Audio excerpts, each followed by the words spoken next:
की दो समरूप इकाइयों का उपभोग करने पर उपभोक्ता को कुल 24 इकाई उपयोगिता मिलती है। उपभोक्ता को प्राप्त औसत उपयोगिता बताइए। देखिए क्वेश्चन हमारा जो ये प्रश्न है ये उपभोक्ता से संबंधित है और जहाँ पर भी उपभोक्ता और उपभोग की बात आएगी इसका संबंध हमारा हो जाता है उपभोक्ता के व्यवहार से। उपभोक्ता के व्यवहार में हम लोगों ने पढ़ा है उपयोगिता। उपभोक्ता के व्यवहार से उपयोगिता का संबंध है और प्रश्न भी है औसत उपयोगिता बताइए। यहाँ पर सेब एक वस्तु है, इसकी दो समरूप इकाइयों की बात की गई है, यानी एक वस्तु है और वस्तु की मात्रा है 2 इकाई। वस्तु की मात्रा बराबर 2 यूनिट और उनसे दो यूनिट के उपभोग से मिलने वाली कुल उपयोगिता यानी टोटल यूटिलिटी है 24 यूनिट। औसत उपयोगिता की बात जब ये करता है तो हम लिखेंगे MUX बराबर TUX। MUX मतलब है X कोई वस्तु है उसकी मार्जिनल यूटिलिटी। सॉरी, हम सीमांत उपयोगिता की बात नहीं कर रहे हैं, हम बात कर रहे हैं औसत उपयोगिता की। तो हो जाएगा AU average utility of X is equal to total utility of X divided by number of units, है ना। तो टोटल यूटिलिटी ऑफ X है 24, यानी X की सेब की कुल उपयोगिता, सेब से मिलने वाली कुल उपयोगिता 24 है और सेब की मात्रा है 2 इकाई। तो हम 24 को 2 से भाग करेंगे, जो वैल्यू आती है यही हमारा औसत उपयोगिता होता है। तो 24 गलत आंसर होगा, 48 गलत आंसर है, 12 is right answer and 26 is wrong answer. तो हमारा सही उत्तर है ऑप्शन 3। अगले क्वेश्चन पे जाते हैं। किसी बाजार में A, B और C 3 उपभोक्ता हैं। फिर से उपभोक्ता की बात हो रही है, तो ये कंसेप्ट भी हमारा उपभोक्ता के व्यवहार से संबंधित है।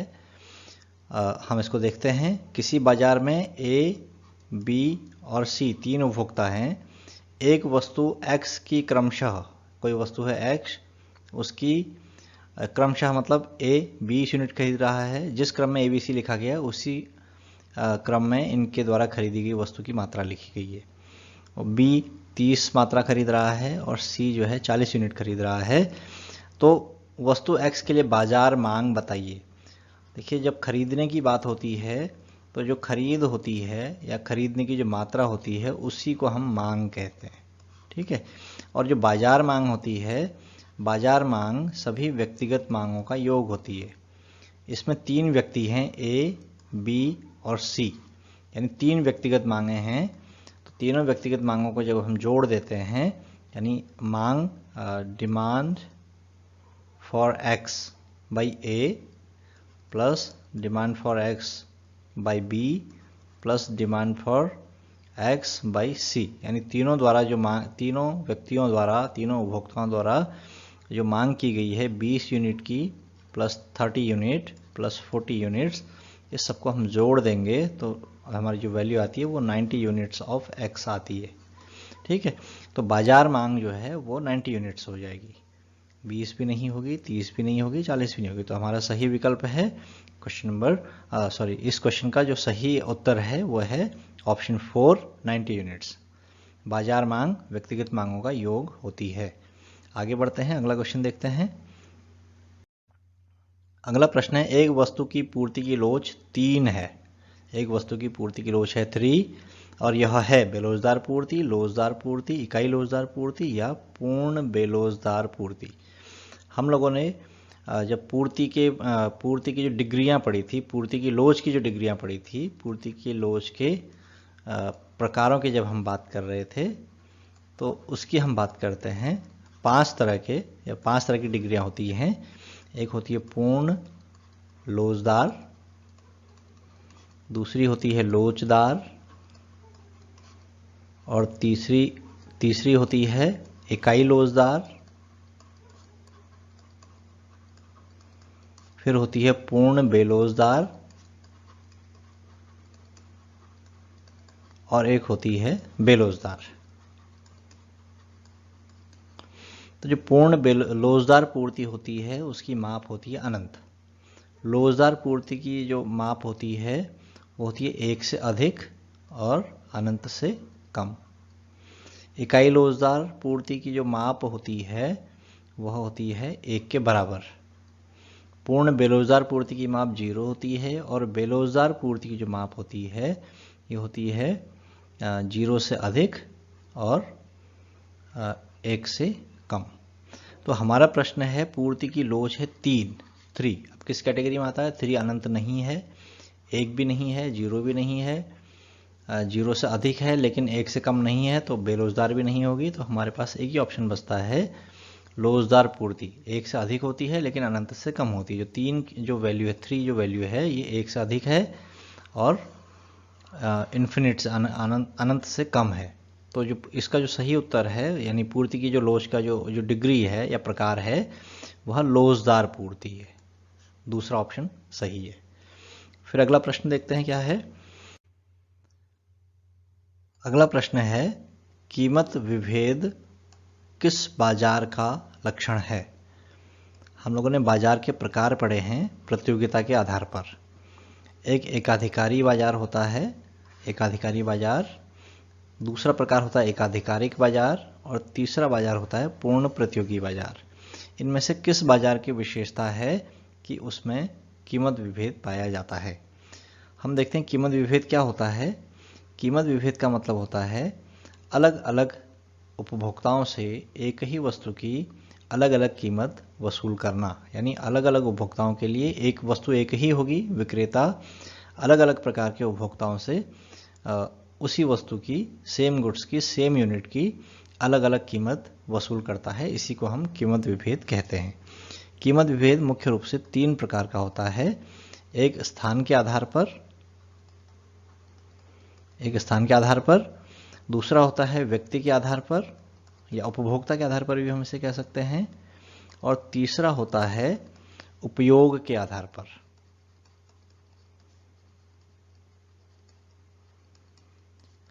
स्थान के आधार पर का कीमत विभेद का मतलब यह है कि एक ही वस्तु होगी, उसकी ग्रामीण बाजार में अलग कीमत होगी और शहरी बाजार में अलग कीमत होगी।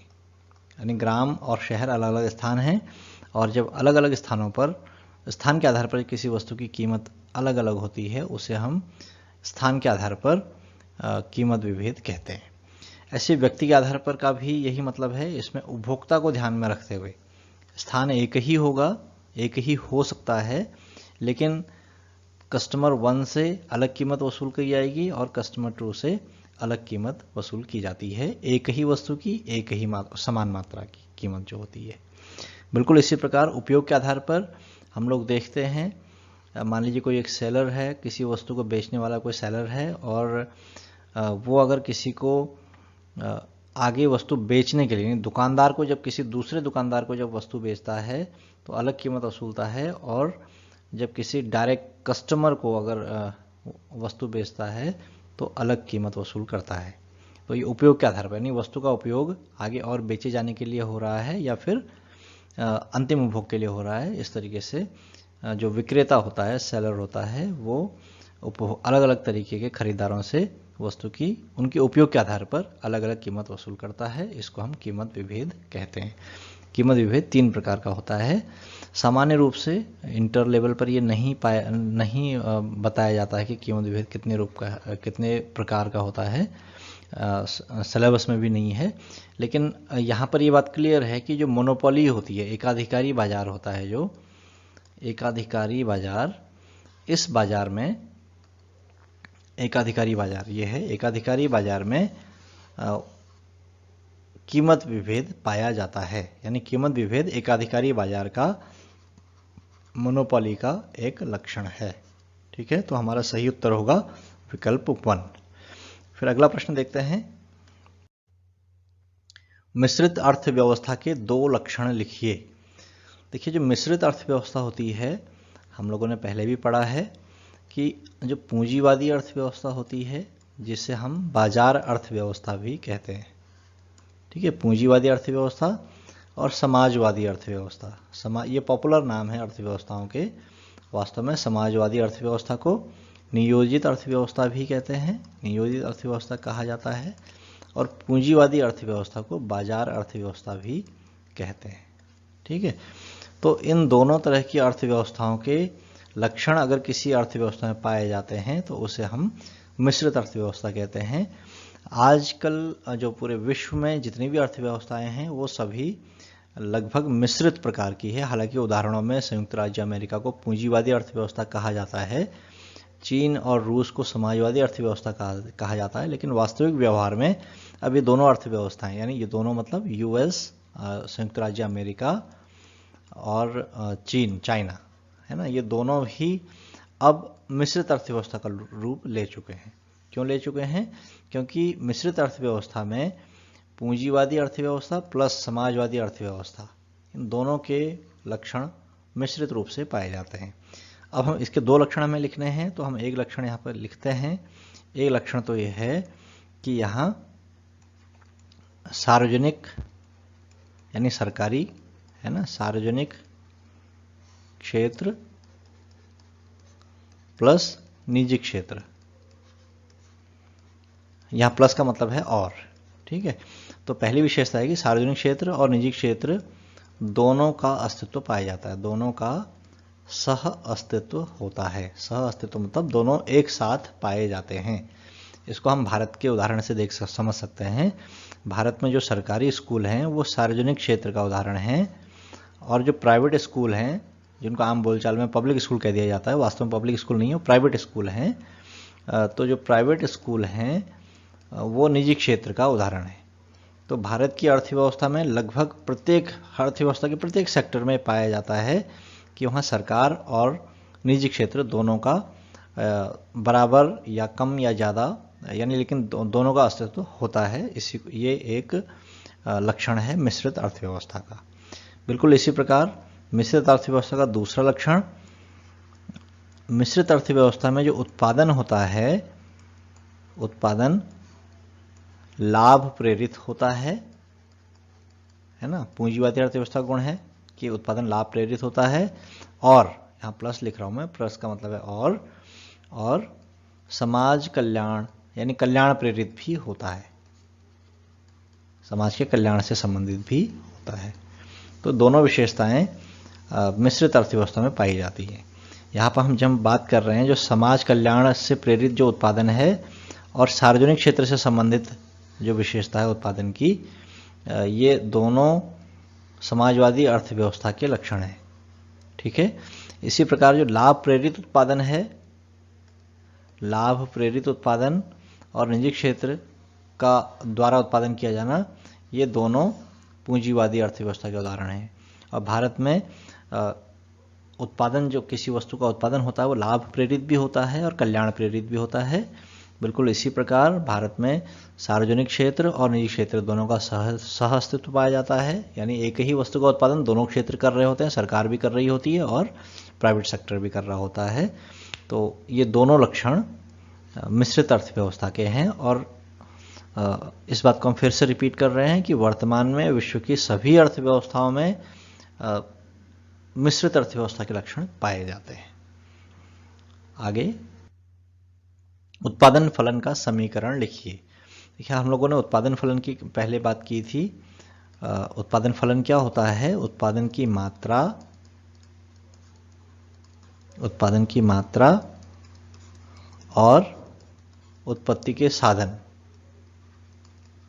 के बीच फलनात्मक संबंध, इसी को हम उत्पादन फलन कहते हैं, है ना।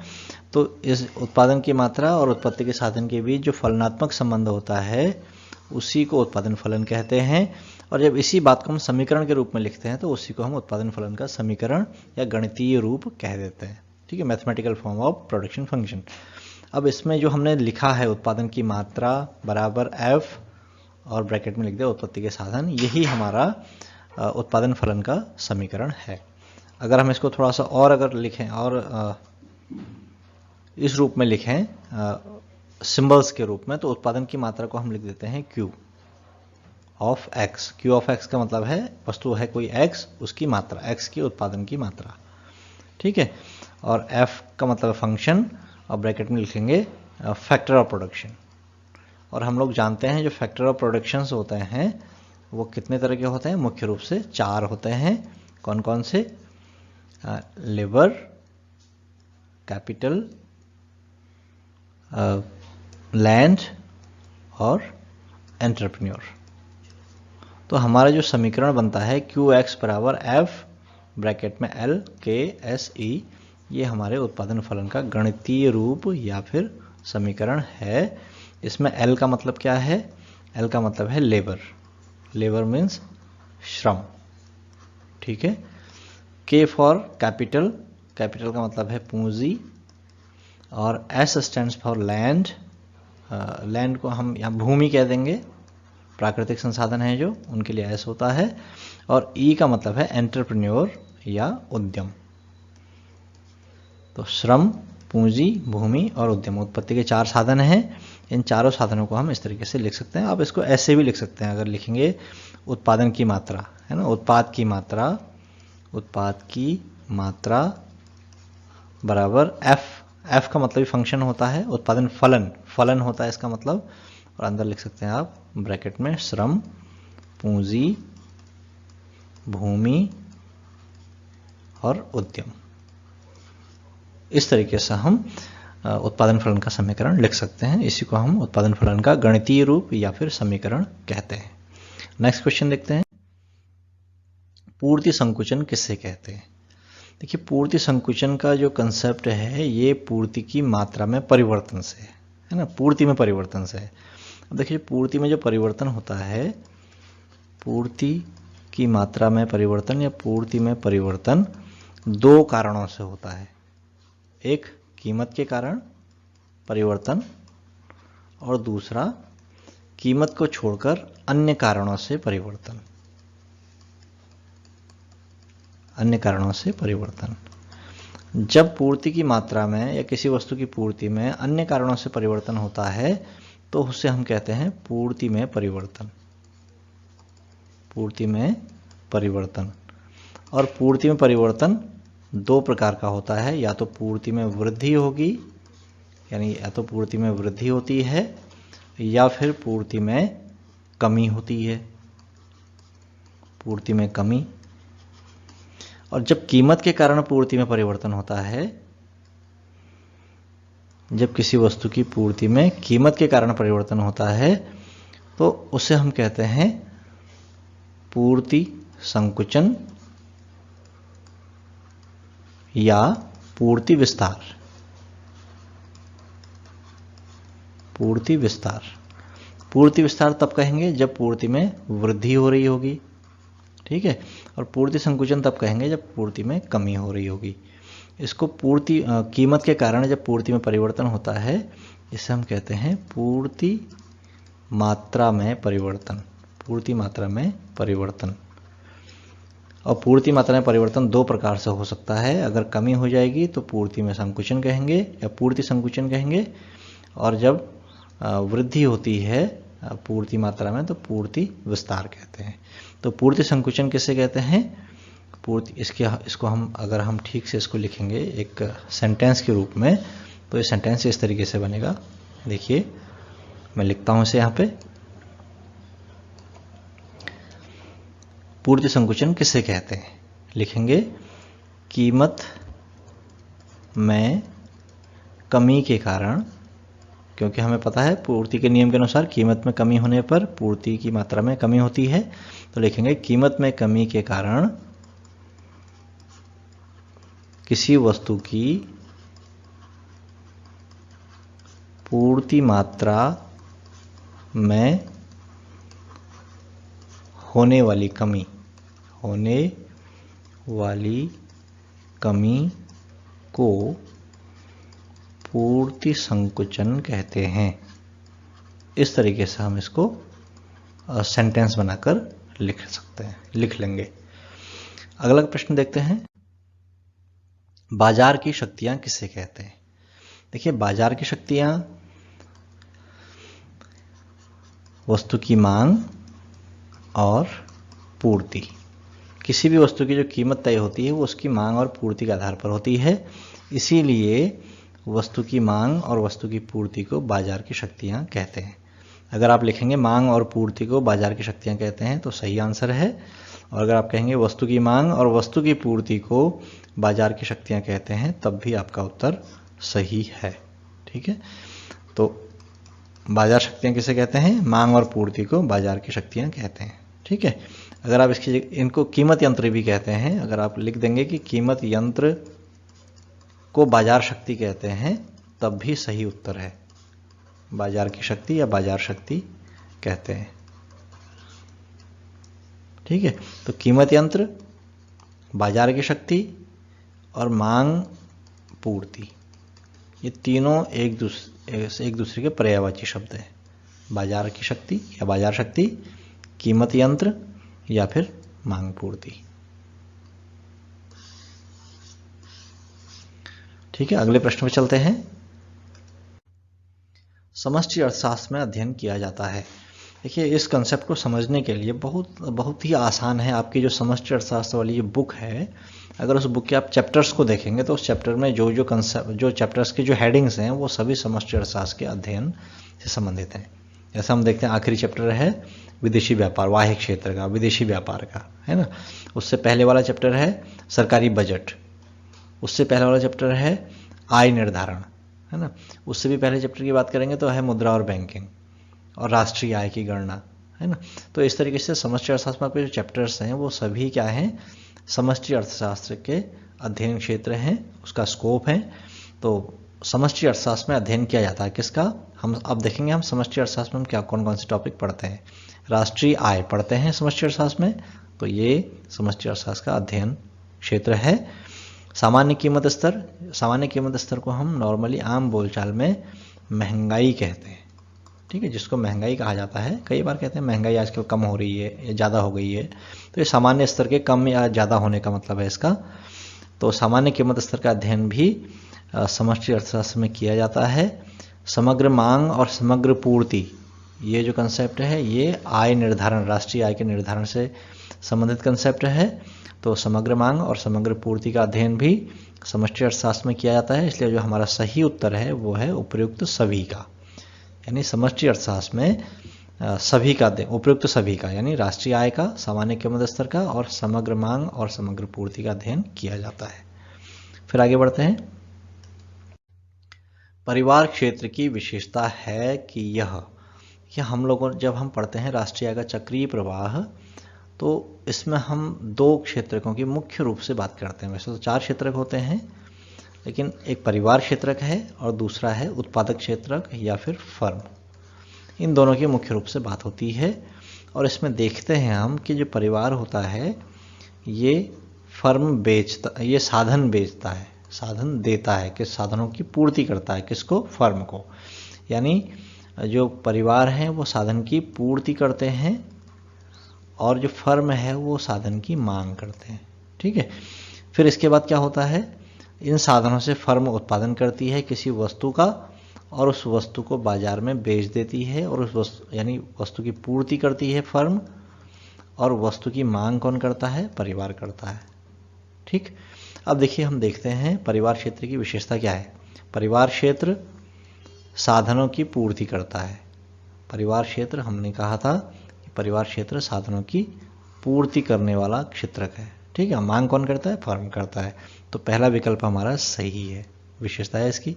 दूसरा, वस्तुओं और सेवाओं की मांग करता है। परिवार क्षेत्र, अभी हमने कहा था कि फर्म वस्तु का उत्पादन करती है, इसका मतलब वस्तु की पूर्ति करती है, और इस वस्तु की पूर्ति किसको की जाती है? परिवार को की जाती है। परिवार वस्तुओं की मांग करता है ना, वस्तु और सेवाओं की मांग करता है। तो दूसरा विकल्प भी हमारा सही है कि परिवार क्षेत्र वस्तु और सेवाओं की मांग करता है। इसी प्रकार परिवार क्षेत्र साधनों का स्वामी होता है। अभी हमने कहा था कि परिवार क्षेत्र साधनों की पूर्ति करता है। अब पूर्ति कौन करेगा? जिसके पास जो उत्पादन कर रहा होगा या स्वामी होगा। भाई हम किसी को अगर ज़मीन बेच रहे होंगे या ज़मीन दे रहे होंगे, तभी दे रहे होंगे जब हम उस ज़मीन के मालिक होंगे। यानी हम किसी को अगर कोई पेन बेचते हैं, वो तभी हम उसको बेच सकते हैं जब उस पेन की ओनरशिप हमारे पास है। किसी और की पेन को मैं नहीं बेच सकता हूँ, है ना। तो मैं जिस साधन को, जिस वस्तु को बेच रहा हूँ, उसका ओनर मैं हूँ। ठीक है, तो परिवार अगर साधन बेच रहे हैं तो इसका मतलब साधनों के स्वामी परिवार क्षेत्र ही हैं। परिवार ही साधनों का स्वामी है, इसीलिए वह साधनों को बेच रहा है या किराए पर दे रहा है। ठीक है, तो तीनों विशेषताएं परिवार क्षेत्र की हैं, इसलिए हमारा सही उत्तर हो जाएगा उपरोक्त सभी, क्योंकि ये तीनों विशेषताएं परिवार क्षेत्र की होती हैं। फिर अगला प्रश्न, समग्र मांग के घटक। समग्र मांग के घटक हैं, एक निजी उपभोग मांग, निजी निवेश मांग, सार्वजनिक मांग और उपयुक्त सभी। इसके लिए हमें थोड़ा सा समझना होगा राष्ट्रीय 4 क्षेत्रीय अर्थव्यवस्था को हम देखेंगे कि राष्ट्रीय आय का चक्रीय प्रवाह। 4 क्षेत्र होते हैं, एक परिवार, दूसरा फर्म, तीसरा सरकार और चौथा वाह्य क्षेत्र या विदेशी क्षेत्र। 4 क्षेत्र होते हैं किसी भी अर्थव्यवस्था में, ठीक है। और ये चारों क्षेत्र मिलकर जो मांग उत्पन्न करते हैं, यानी चारों क्षेत्र मिलकर जो व्यय करते हैं या जो मांग करते हैं, उसी को हम समग्र मांग कहते हैं। परिवार क्षेत्र द्वारा की गई मांग को हम कैपिटल सी से डिनोट करते हैं, कैपिटल सी। सरकार से द्वारा की गई मांग को हम कैपिटल जी कहते हैं। फर्म द्वारा की गई मांग को हम कैपिटल आई लिखते हैं। और विदेशी क्षेत्र में जो मांग की जाती है उसको हम नेट एक्सपोर्ट कहते हैं, डेल्टा एक्स या फिर एक्स माइनस एम ऐसे लिखा जाता है, ठीक है। तो अब यहाँ पर क्या है, इस मांग के घटक यानी जो हमारी जो समग्र मांग होती है वो इन चारों घटकों से मिलकर बनती है, ठीक। तो हम लिख देंगे कि समग्र मांग, यानी समग्र मांग का मतलब है ए डी बराबर हो जाएगा सी प्लस जी प्लस आई प्लस नेट एक्सपोर्ट यानी एक्स माइनस एम।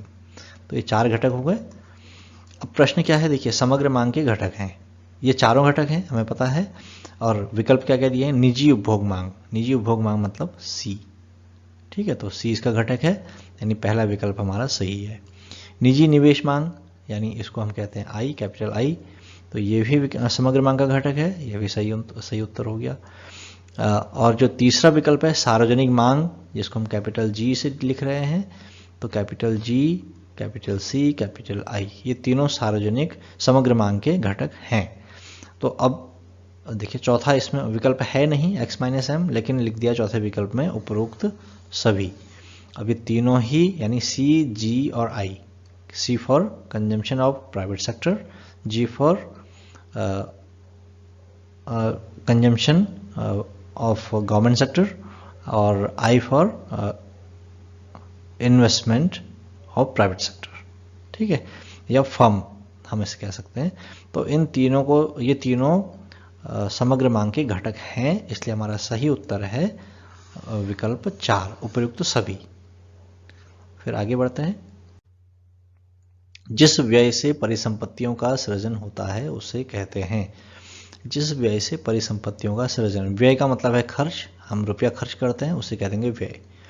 परिसंपत्तियों का सृजन का, परिसंपत्ति का मतलब होता है प्रॉपर्टी या एसेट्स, है ना। जो कई बार हम कहते हैं कि हमने सामान खरीद लिया, प्रॉपर्टी ऐड हो गई, कहते हैं ना। तो वो जो प्रॉपर्टी एडिशन होता है, जो एसेट एडिशन होता है, उसी को हम परिसंपत्तियों का सृजन कहते हैं।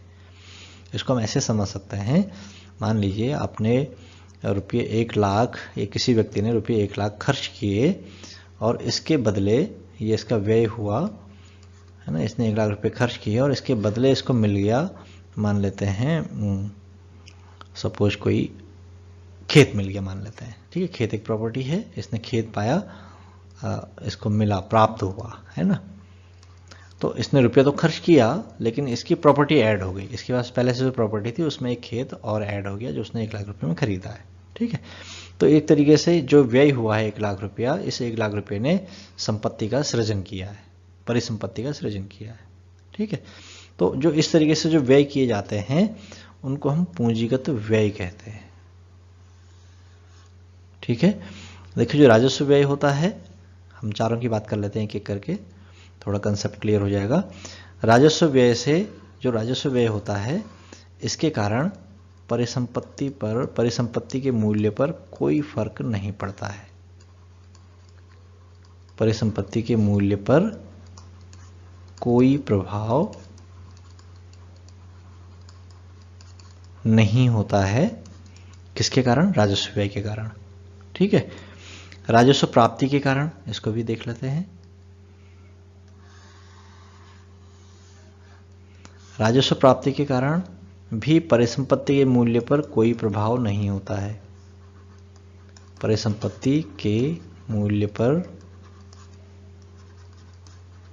कोई प्रभाव नहीं होता है, अब देखिए, राजस्व व्यय के कारण भी परिसंपत्ति के मूल्य पर कोई प्रभाव नहीं होता है और राजस्व प्राप्ति के कारण भी परिसंपत्ति के मूल्य पर कोई प्रभाव नहीं होता है। तो हमारा राजस्व संबंधित चाहे व्यय है चाहे प्राप्ति है, राजस्व और राजस्व व्यय या राजस्व प्राप्ति, इसको हम राजस्व बजट भी कह सकते हैं। तो राजस्व बजट का परिसंपत्तियों के सृजन पर कोई प्रभाव नहीं होता है, न तो परिसंपत्तियों में वृद्धि होती है, न ही उसमें कोई कमी होती है। लेकिन अब पूंजीगत प्राप्ति में क्या होता है, इसको हम देखते हैं। देखिए, ये पूंजीगत प्राप्ति है ना। पूंजीगत प्राप्ति का मतलब यह है कि रुपया प्राप्त होता है, ठीक है। और प्राप्त क्यों होता है, क्योंकि परिसंपत्ति बेच दी गई है। तो हम ये कह सकते हैं कि परिसंपत्ति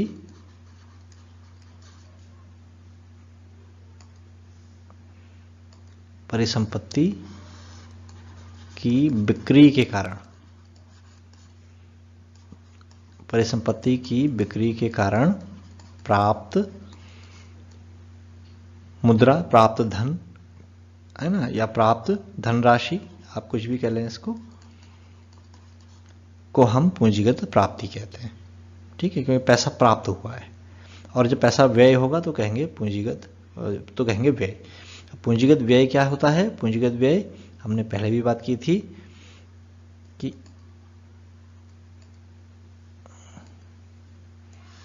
पूंजीगत व्यय ऐसा व्यय होता है जिसके कारण परिसंपत्तियों में वृद्धि हो जाती है।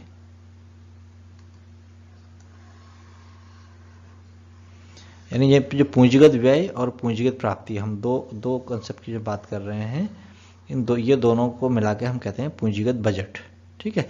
तो जो पूंजीगत बजट होता है उसके कारण परिसंपत्ति पर प्रभाव होता है, ठीक। इसको जरा सा और अच्छे से लिख देता हूं, बोर्ड भर जाता है क्योंकि हमारे पास स्क्रीन छोटी है। तो आप लोग जो है वीडियो को पॉज करके या रुक कर समझ सकते हैं, रिवर्स भी कर सकते हैं दोबारा समझने के लिए। मैं इसको डिलीट करके आगे लिख रहा हूं।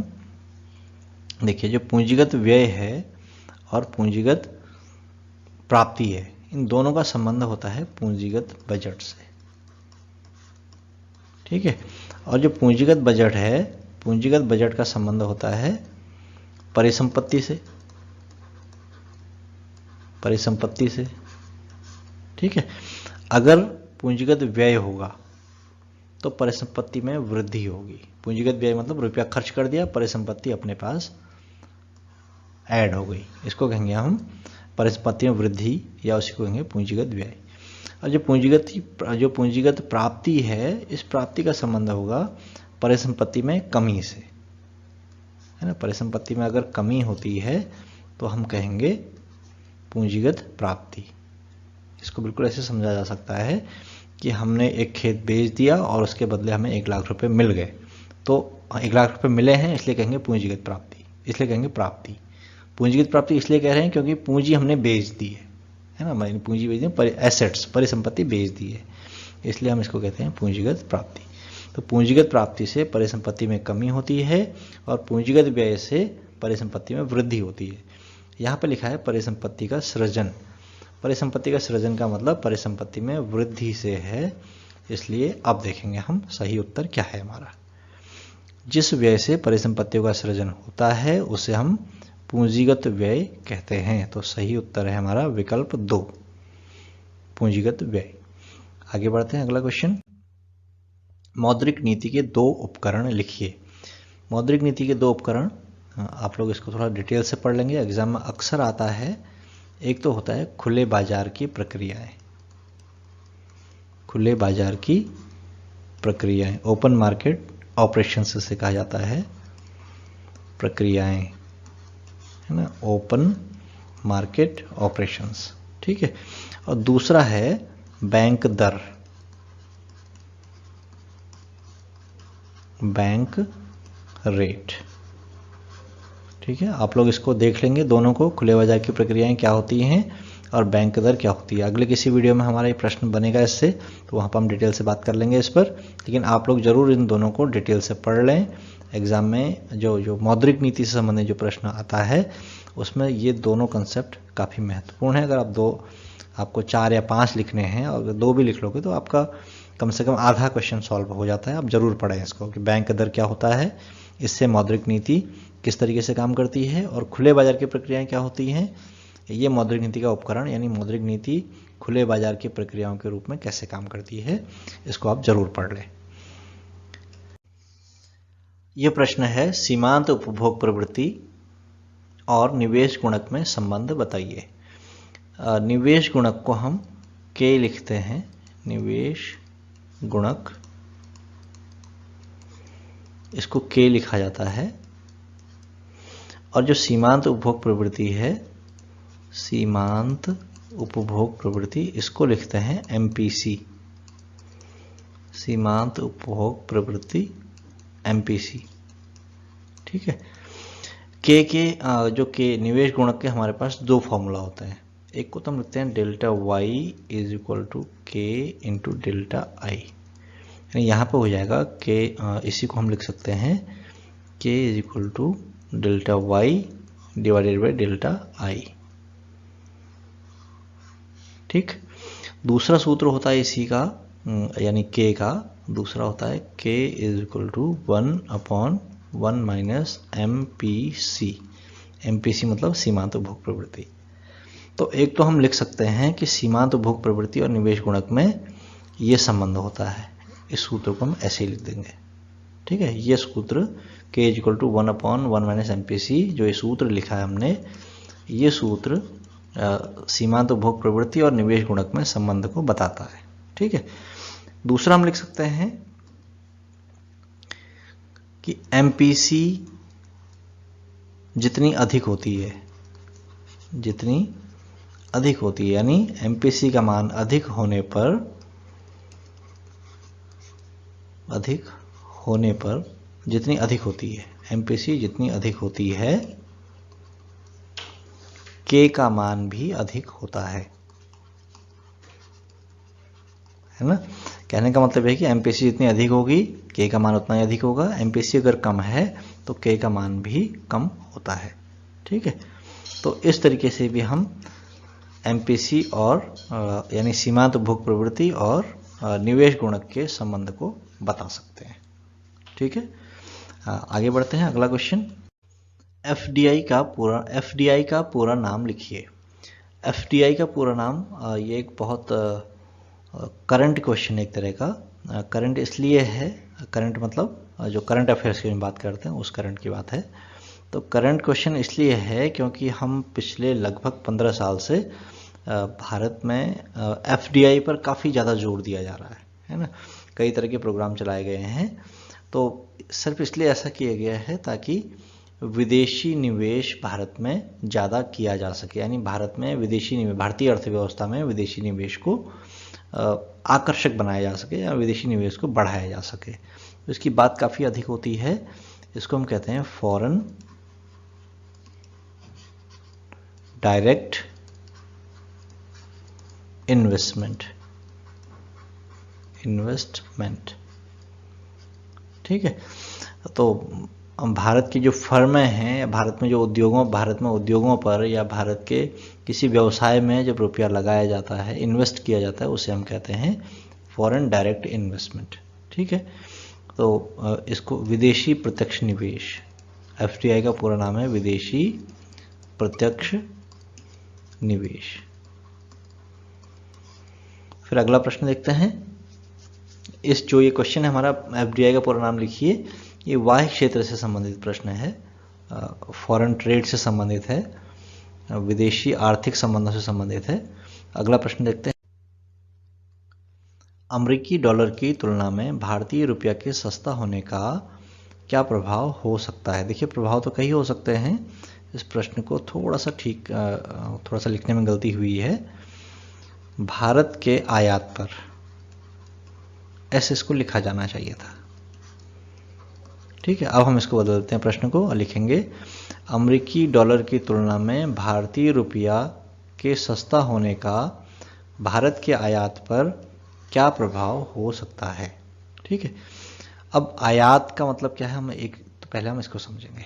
आयात का मतलब है, अगर हम कर रहे हैं भारत की बात अगर हम कर रहे हैं और अमेरिका की बात कर रहे हैं, दो देशों की बात हो रही है, तो भारत अमेरिका से जो सामान खरीद रहा है ना, जो सामान जो आ रहा है उसको हम कहेंगे आयात। ठीक है, और इसके बदले कुछ पेमेंट जाएगी, उसे हम कहेंगे आयात मूल्य। ठीक है, यानी अमेरिका से भारत सामान आया, सामान खरीदा गया भारत के लोगों द्वारा, या भारत ने अमेरिका से सामान खरीदा, वो है आयात। ठीक है, और इस आयात के बदले जो पेमेंट हुई है उस पेमेंट को हम कहेंगे आयात मूल्य। अब जब भारत जब पेमेंट करेगा, यानी भारत जब पेमेंट करता है तो किस रूप में करेगा, डॉलर के रूप में करेगा या रुपये के रूप में करेगा, है ना। हम जानते हैं कि भारत की मुद्रा रुपया है, तो भारत पेमेंट करेगा रुपये के रूप में, भारत आयात मूल्य रुपया देगा। ठीक है, लेकिन अमेरिका में क्या है, अमेरिका में रुपया चलता नहीं है, तो ये रुपया नहीं लेगा, ये कहेगा भी हमको डॉलर चाहिए, है ना। तो क्या होता है, यहाँ पे बीच में एक और बाजार आता है, उस बाजार को हम कहते हैं exchange market, foreign exchange market. Exchange market नहीं कहते हैं बल्कि फॉरेन एक्सचेंज मार्केट कहते हैं। ठीक है,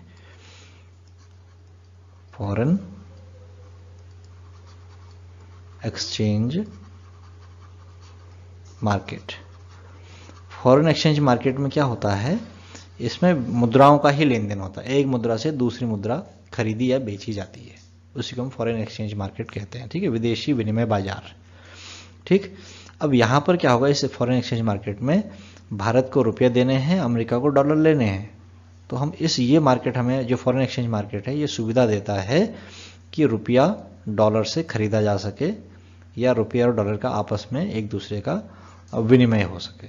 ठीक, अब यहाँ पर क्या होगा, मान लीजिए आयात किया गया है कुछ वस्तुओं का, इसका मूल्य है सपोज 100 रुपये के बराबर, 100 नहीं लिखते हम, मानते हैं इसको 800 रुपये मान लेते हैं, 800 रुपये के बराबर है। ठीक है, 800 रुपये के बराबर है इसका मूल्य, और डॉलर के अनुसार जब फॉरेन एक्सचेंज मार्केट में जाता है, ये कहता है भाई डॉलर की वैल्यू ज़्यादा है, रुपये की वैल्यू उतनी नहीं है, तो ये क्या करेगा, ये कहेगा भाई ठीक है, हम आपको जो है आपका $1 80 रुपये, हमारा $1 जो है वो 80 रुपये के बराबर वैल्यू रखता है, तो हम ऐसा करते हैं $10 हमको दे दो, है ना।